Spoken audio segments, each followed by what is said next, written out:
Hi, I'm Jenny, and thanks for stopping by the Unconventional Homestead. It's Friday night. We're baking for a crowd. We deliver food, Anthony, my husband, and I, every Saturday morning, anywhere from 8 to 20 people. And we've been doing this for over 3 years. We absolutely love it, and it's kind of helped me really hone in on my cooking and baking skills. There's a few recipes that I've been sharing with you that are really all of our peeps, we call them, favorite. And this is one of them.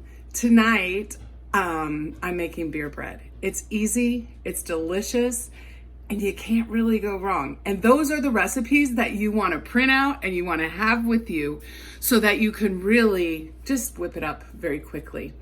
I think I'm making 4 batches tonight, but I'm just going to bring you along for one because I make each batch individually and I bake like 3 at a time. So I'll show you making one and then I'll show you baking.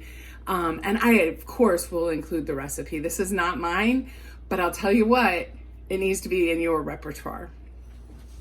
So I have 1 cup of flour in here. I'm gonna add 2 more. This is my 2-cup measuring cup. I gifted myself. I've preheated the oven to 375, by the way. I gifted this to myself and I love it. If you do a lot of baking, you need to have one. I got one for my mom for Christmas and she loves it.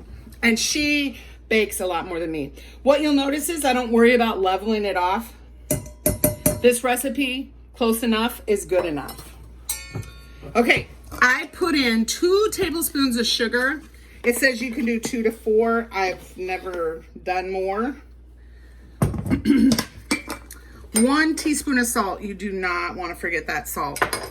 1 tablespoon of baking powder.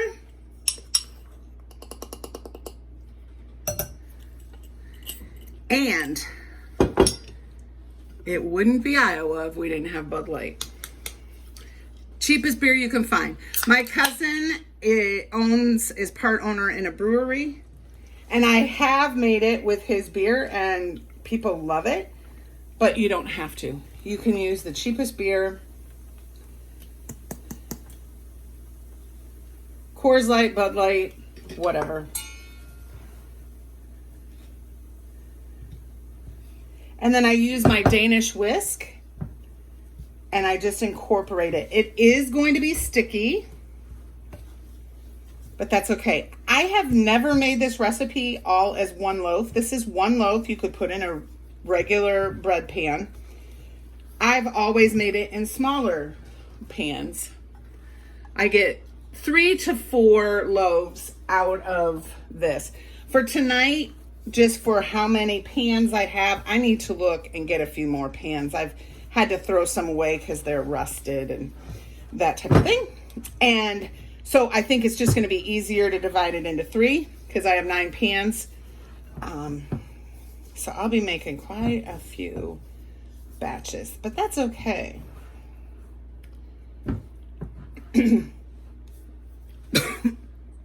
Before I forget, I sprayed all but 2 of the pans because I wanted to remember to tell you. I just spray it with some nonstick spray generously, and I've never had a problem with it coming out. We'll see. We'll see tonight when I have to do it for the camera if it'll work like it always does. The other thing is you have 2 tablespoons of butter that you're going to pour over the top. And so I've already heated 6 tablespoons because I'm doing 3 batches this first because I have 9. And then I will go count and figure out how many more I have to do, but I'll do the 9. Remember, contain the mess. Keep your utensils up off the counter. I just knead it a little bit. Try to get everything off the sides. But again, I'm going to use the same bowl for the next batch, so if there's something left, it'll be fine. And really, dividing it into 4 in this size pan, it works perfectly. But these are going to be nice size loaves. People will love it. I've frozen this bread before, wrap it in saran wrap, each individual loaf, and then I put it in a Ziploc. So like if I make a batch, okay.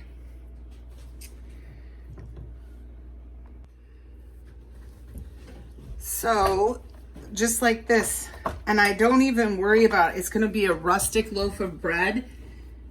Rustic makes it sound more expensive.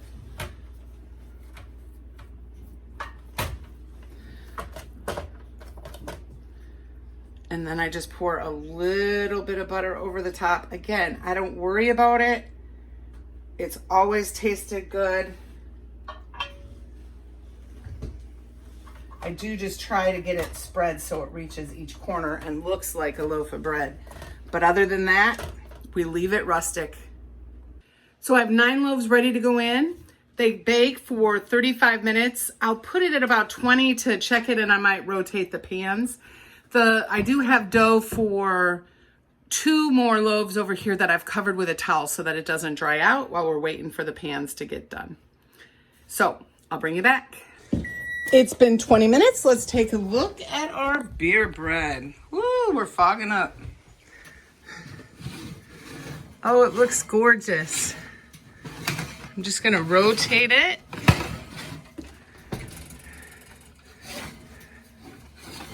Look at how it puffed up already. Beautiful. Okay, we'll see you in 15 more minutes. So here we are at 35 minutes. They're nice and done. I let them sit for about 5 minutes and then we'll flip them out and we'll be right back. Here are 18 loaves of bread. I'm gonna leave them to really cool on the counter. Then I'll individually wrap them in press and seal wrap. I have like 3 extra loaves, so I'll be freezing them. So I'll put them in press and seal and then put them in a larger Ziploc together in the freezer so that we can take them when somebody needs it. I hope that you'll comment below if you're planning on trying to make the beer bread or if you ever have. And we certainly hope that you'll stop back, subscribe, be notified when we have another video. And we certainly look forward to hearing about your adventures in preserving your food. So until next time, make sure you're preserving your food.